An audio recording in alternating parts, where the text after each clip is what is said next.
Welcome to this tutorial video. The goal of this video is to show you how to generate a debtor statistics report.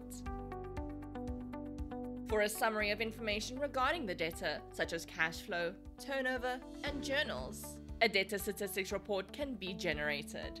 This report is conveniently customizable to the needs of your practice.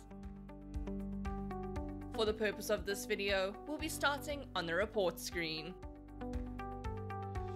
Click on the Add New button to open the report profile screen. Click on the report category drop-down and select the desired category, which in this case will be debtor. Next, click on the report type drop-down menu and select the debtor statistics report. The settings and parameters of the debtor statistics report will open.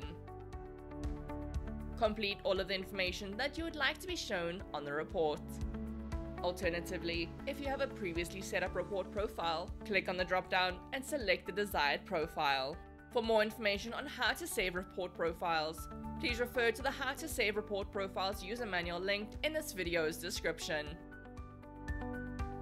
Finally, click on the Generate Report button. Once generated, the report will display on the report list screen.